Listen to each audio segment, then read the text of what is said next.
Apa tanda-tandanya Allah memindahkan kita dari posisi itu?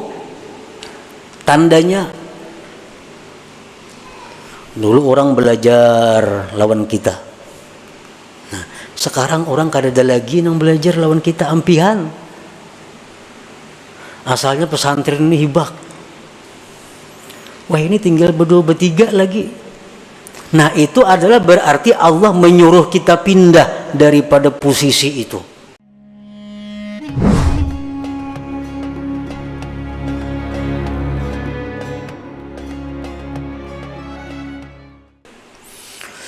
Para muhibbin rahimakumullah, al-hikmatus sabi'ata asyarah min al-hikamil ataiyah. Qala al-imam Ahmad bin Athaillah as-Sakandari rahimahullah wa nafa'ana bi ulumi. Hikmah yang ke-17 dari Al-Hikam, berkata pengarangnya Al-Imam Ahmad bin Athaillah as-Sakandari rahimahullah, ma taraka minal jahli syai'a man arada ayyuhditha fil waqti ghaira ma azharahullahu fihi. Yang artinya, tidaklah meninggalkan daripada kejahilan sedikit jua pun oleh orang yang menghendaki bahwa menciptakan pada waktu selain yang Allah nampakkan dia pada waktu itu. Nah, itu artinya hikmah yang ke-17 ini. Para muhibbin rahimakumullah, adapun tafsirnya dari hikmah ini adalah, idza aqamallah subhanahu abdan bi halin minal ahwal badaniyan kana aw qalbiyya la yazummuhu syar'u falyaltazim dzalik wal yuhsinil adaba wal yarda bidzalik wa la yantaqil ila ghairi ma huwa fihi hatta yanqulahu subhanahu wa ta'ala. Fa in intaqala ila ghairi ma huwa fihi faqad jahila rabbah wal jahlu billah ajhalu minal jahlil murakkab.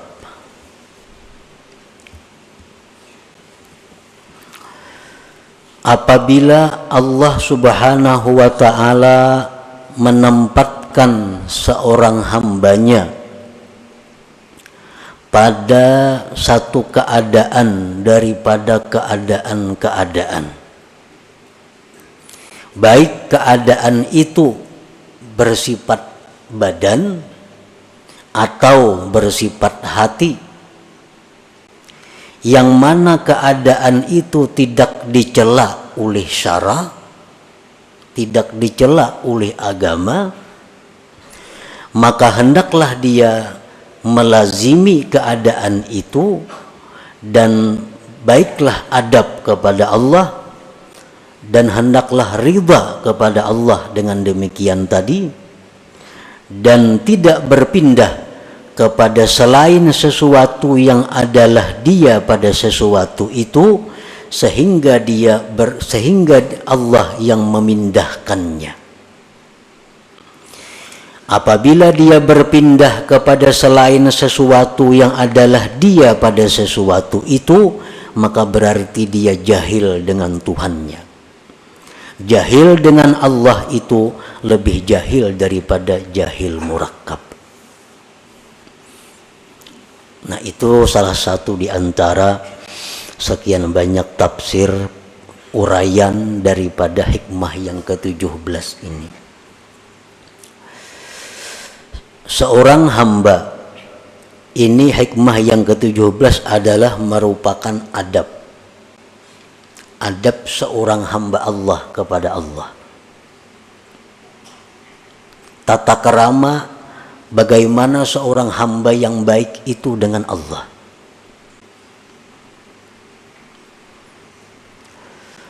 Apabila Allah menempatkan kita di dalam satu keadaan,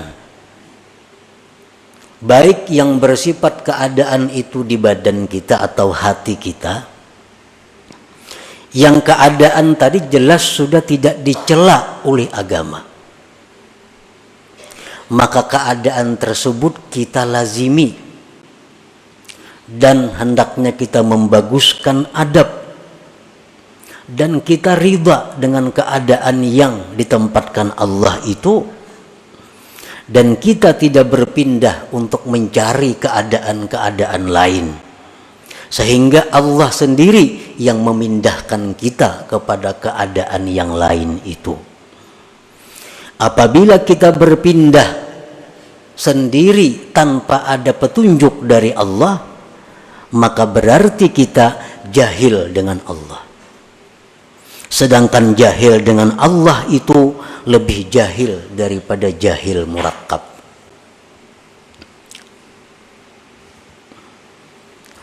Jahil itu ada yang disebut jahil basit.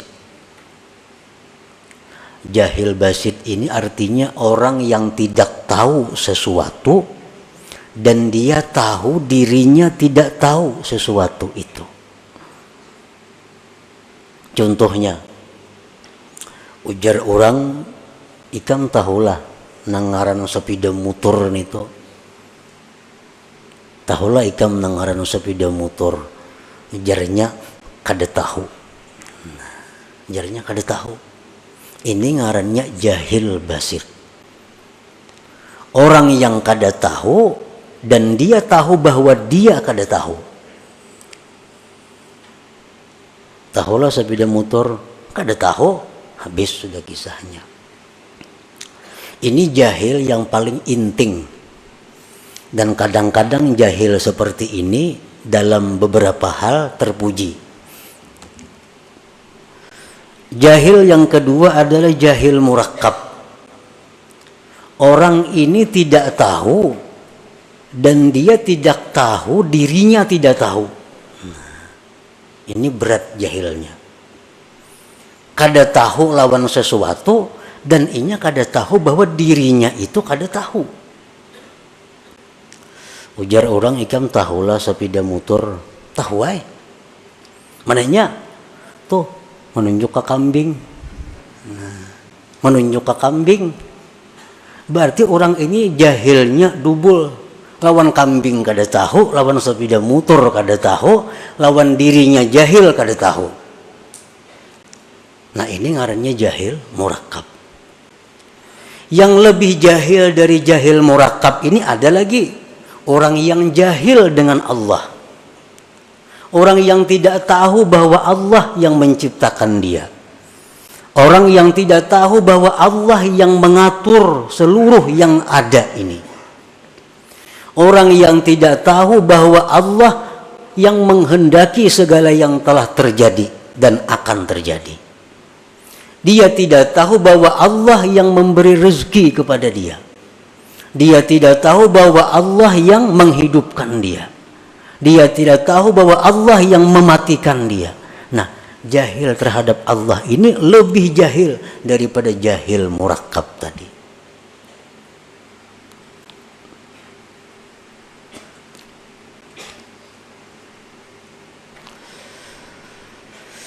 Nah, di antara kita mungkin kita kadang mengaku bahwa kita ini jahil dengan Allah. Mungkin kita kadang mengaku bahwa kita ini jahil dengan Allah. Tetapi perilaku kita, tutur kata kita, kelakuan kita, tindakan kita kadang-kadang itu menunjukkan bahwa kita ini jahil kepada Allah. Bujur aja kadang mengaku. Bujur aja tahu sifat 20. Belajar bang sudah. Tahu ini perukunan. Tahu kitab tentang sifat ini macam-macam. Tetapi pada kenyataan dalam praktik menunjukkan bahwa dia itu jahil dengan Allah. Nah itu kebanyakan di antara kita. Takunin aja kita. Tahulah sifat Allah. Tahu. Tahulah Allah bersifat ini. Tahu karena sudah belajar. Tapi dalam gawian sehari-hari menunjukkan bahwa kita ini jahil dengan Allah. Buktinya ada dendam dalam hati kita. Buktinya kita seringkali menyalahkan asbab dalam segala sesuatu. Buktinya kita seringkali bergantung dengan asbab. Buktinya seringkali kita gembira dengan asbab. Kita sedih dengan asbab. Nah, itu praktik-praktik menunjukkan kita jahil dengan Tuhan. Jahil dengan Tuhan itu paling dahsyat kejahilan. Lebih jahil daripada jahil murakkab tadi. Nah, para muhibbin rahimakumullah. Nah, kemudian contoh-contoh di antara hikmah yang ke-17 ini. Bagaimana adab kita yang sebenarnya kepada Allah dalam hal keadaan-keadaan yang kita tempati. Idza aqama Allahu 'abdan fi talabil 'ilm tilmidan kana aw syaikha wa kafahu min amri dunyahu faltazim dzalik wal yuhsinil adab ma'allah wal yarda bidzalik wa la yantakil ila ghairi ma huwa fihi hatta yanqulahu Allah subhanahu. Apabila Allah menampatkan hamba pada menuntut ilmu, baik murid atau guru, guru dan murid itu sama-sama masuk dalam penuntut ilmu. Misalnya kita berwakaf ini untuk penuntut ilmu, murid masuk di situ, guru masuk. Nah, Allah Subhanahu wa taala bila menempatkan kita dalam menuntut ilmu, gawian kita nih belajar aja. Ada yang saya punya gawiannya mengajar aja. Dan Allah cukupkan daripadanya perkara-perkara dunia. Allah cukupkan. Makannya cukup, pakainya cukup, membiayai keluarga cukup. Dari mana jalannya Allah mendatangkan kita kada tahu. Pokoknya cukup. Nah, ini orang ngarannya ditempatkan Allah dalam posisi menuntut ilmu. Bila sudah demikian halnya, lazimi posisi itu. Dan membaguskan adab kepada Allah. Artinya apa? Bahwa dia menganggap inilah posisiku yang terbaik, inilah keadaanku, pekerjaanku yang terbaik yang diberikan Allah. Dan hendaklah dia riba dengan keadaan itu. Dan dia jangan berpindah kepada keadaan lain sehingga Allah yang memindahkannya. Orang ini kesibukannya belajar. Pagi belajar, tengah hari belajar, sore belajar, malam belajar, atau mengajar. Tapi urusan dunia inya cukup. Berarti inya ini ditempatkan Allah sebagai penuntut ilmu. Jangan tinggalkan posisi itu kecuali Allah yang memindahkan. Jangan nak berampih nuntut ilmu, nak berpindah nuntut ilmu nak berusaha. Nah, itu berpindah ngarannya.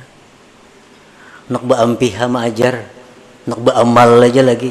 Nah, ngarannya berpindah. Jangan, kecuali Allah yang memindahkan. Apa tanda-tandanya Allah memindahkan kita dari posisi itu? Tandanya, dulu orang belajar lawan kita.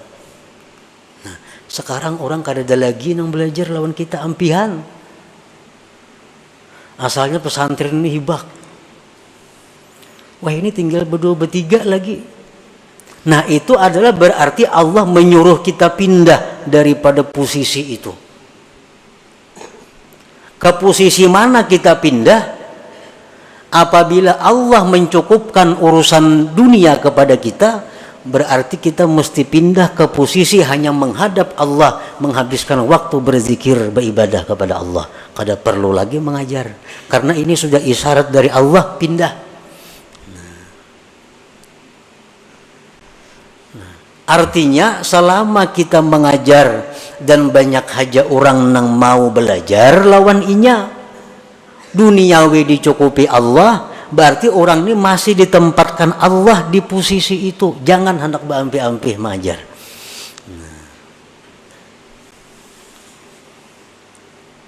Orang hendak belajar lawan inya masih banyak, urusan dunia dicukupi Allah aja, berarti Allah masih merestui kita di posisi itu. Jangan pindah, jangan hendak dalam kamar aja bakurang bakhalwat, jangan, karena Allah masih menghendaki kita di posisi itu.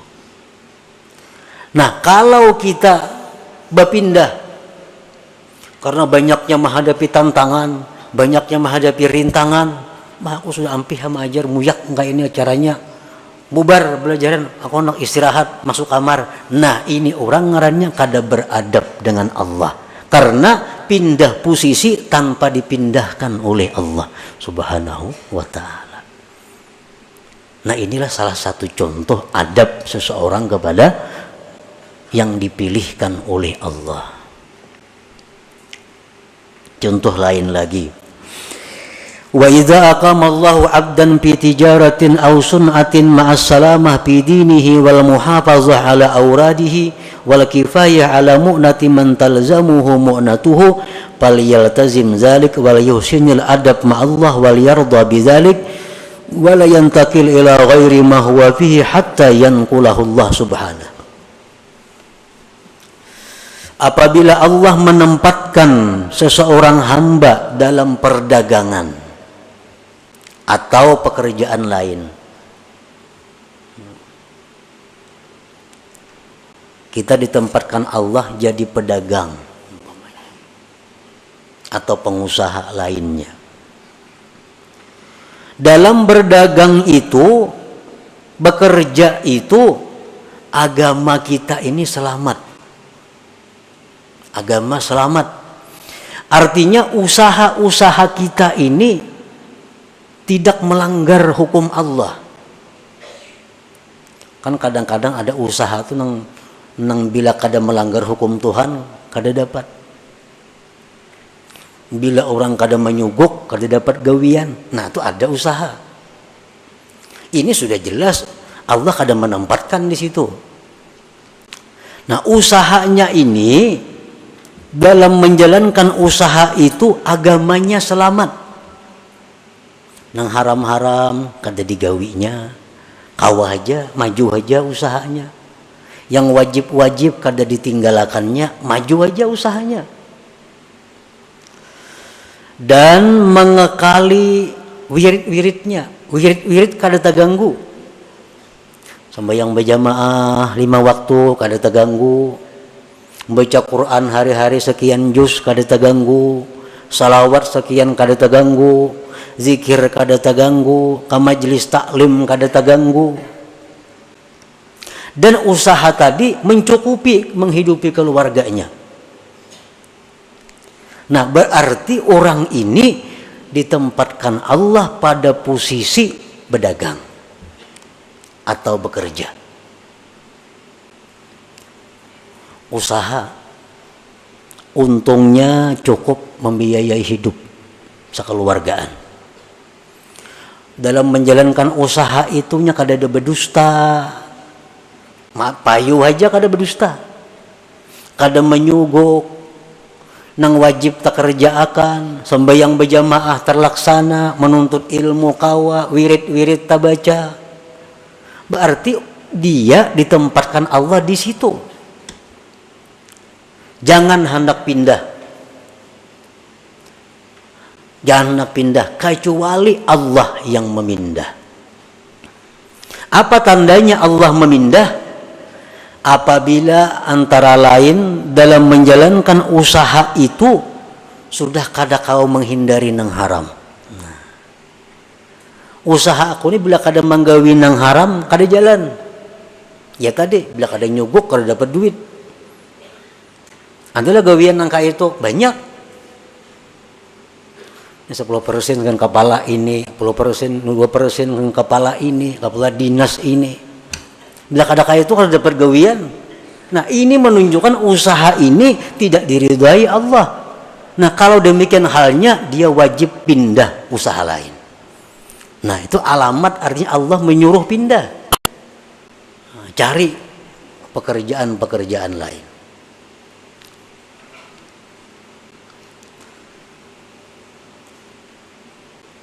Nah, apabila seseorang itu usahanya bagus, agamanya selamat, wirid-wiridnya terlaksana, untungnya cukup menghidupi keluarga, dia tetaplah pada posisi itu. Jangan pindah kepada posisi lain kecuali Allah yang memindahkannya. Tandanya Allah memindahkan, sudah kesulitan dalam menjalankan usaha untuk menghindari yang haram atau melaksanakan kewajiban. Nah, berusaha ini mengaji kada tak kaji lagi, wirid banyak kada tak bacai lagi, hendak kada ka itu kada dapat duit. Nah, berarti usaha ini sudah disuruh Tuhan tinggalkan, cari usaha lain, cari usaha lain. Nah, itu adabnya kepada Allah bagi orang-orang yang ditempatkan Allah dalam posisi usaha. Wa idza aqama Allahu 'abdan fi hukumatin ma'as salama fi dinihi wal muhafazah 'ala awradihi wal kifayah 'ala mu'nati man talzamuhu mu'natuh falyaltazim dzalik wal yuhsinil adab ma'allah wal yarda bidzalik wa la yantakil ila ghairi ma huwa fihi hatta yanqulahu Allah subhanahu. Apabila Allah subhanahu wa ta'ala menempatkan seseorang ini dalam pemerintahan, ini ditetapkan Allah dalam pemerintahan, jadi pegawai, baik itu pejabat apa ngarannya, dalam pegawai itu, dalam menjalankan tugas itu, dia bisa menyelamatkan agamanya. Bujur aja jadi kepala ini, kepala depak umpamanya, kepala PO. Tapi inya urusan agamanya selamat. Kada mengambil duit orang, membagi gawian dengan jujur. Pokoknya nang haram-haram itunya bisa menghindari. Kapangajian tetap kawa turun, wirid-wiridnya terbaca. Gajinya cukup menghidupi keluarga. Berarti orang ini sudah ditempatkan Allah, direstui Allah di posisi itu. Jangan hendak mundur dari jabatan itu kecuali Allah yang memundurkan. Tandanya Allah memundurkan apa? Aku jadi kepala ini kada kawa, kada korupsi. Kenapa kada kawa kada korupsi? Busku menyuruh korupsi. Hendak kada ku intain ini kayak pemberiin yang di atas. Nah, kada kawa. Maka yang di atasnya kadang-kadang hendak ke Jakarta, minta duit. Mana duitnya? Bila kadang maintai orang. Hendak ke anu. Nah, bila sudah ini terjadi, berarti ini gawian sudah tidak diridai Allah. Pindah dari situ. Kalau hendak selamat.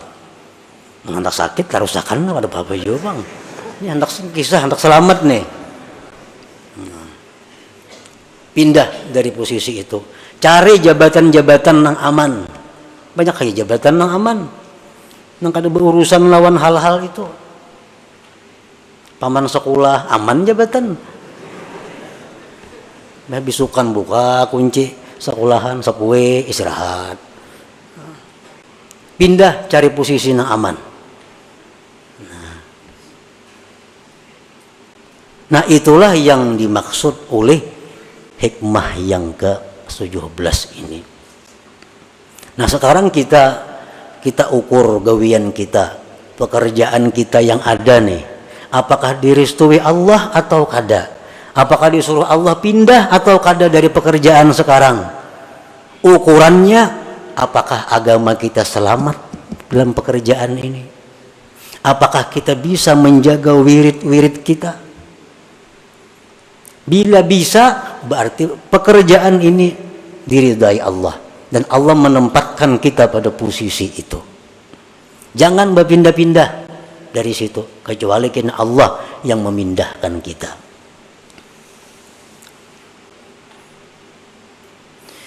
Wa idza aqama Allahu 'abdan fi faqrin fa sabara wa radiya bidzalik fala yatlub min Allahi al-ghina hatta yughniyahu Allah taala bila talabin minhu.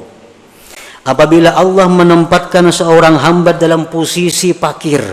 Nah, ada orang yang ditempatkan Allah dalam posisi fakir. Fakir ini artinya orang yang memerlukan biaya sehari 15.000 rupiah. Tapi yang ia dapatkan hanya 6.000 atau kurang lebih itu. Ini fakir. Inya perlu sehari ini menghidupi keluarganya 20.000. Usaha yang didapatnya hanya 7.000. Nah, ini fakir. Apabila Allah menempatkan seseorang hamba dalam posisi fakir, tapi inya sabar, inya ridha aja, kada jadi pikiran, beramal lancar, nuntut ilmu lancar, padahal duit sakit. Nah, fala yatlub minallahil ghina, jangan hendak minta kaya kepada Allah, jangan hendak minta luas rezeki kepada Allah, sehingga Allah nantinya sendiri yang mengayakan dia tanpa permintaan daripada dia. Tunggu aja, hadangi aja. Bila kada sugih di dunia, di akhirat kena sugihnya. Nah, itu contoh orang yang beradab dengan Allah Subhanahu wa ta'ala. Nah, ini contoh-contoh yang bersangkutan dengan badan.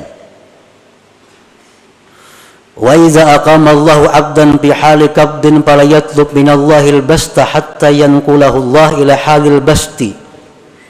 Apabila Allah Subhanahu wa ta'ala menempatkan seorang hamba pada keadaan sedih. Nah, kadang-kadang bisa datang dalam hati kita ini keadaan kacau. Padahal kada ada sebab apa-apa. Kita kada kekurangan apa, kita kada kehilangan apa, tapi kadang-kadang datang dalam hati kita ada perasaan-perasaan yang sedih, risau. Dalam istilah tasawuf disebut kabat ngarannya. Nah, bila kita datang hal seperti itu, kita jangan hendak menghilangkan itu. Apa nak keluar rumah nah, kepala asa pusing, jangan. Atau berdoa lawan Tuhan, ya Allah hilangkanlah perasaan kada nyaman, jangan.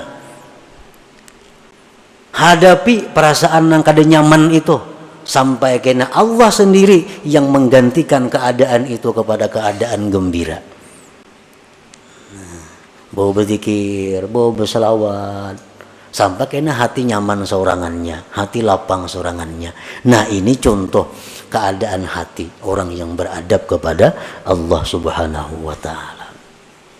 Man arafa rabbahu ahabbah wa man ahabbahu radiya bihukmillah wa ikhtiyarihi lahu.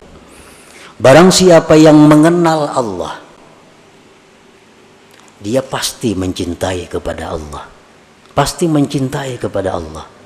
Asal bujur-bujur kita ini tahu tentang Allah, kita pasti katuju lawan Tuhan itu. Bila mana sudah kita cinta kepada Allah, kita pasti akan ridha dan senang dengan apa yang dipilihkan Allah untuk kita. Kita pasti akan senang dengan apa yang diberikan Allah kepada kita. Nah, itulah para muhibbin rahimakumullah, sedikit tentang pembahasan hikmah yang ke-17 ini. Mudah-mudahan kita diberi Allah hidayah, taufik untuk bisa mengamalkan ilmu-ilmu yang diberikan Allah Subhanahu wa ta'ala kepada kita ini.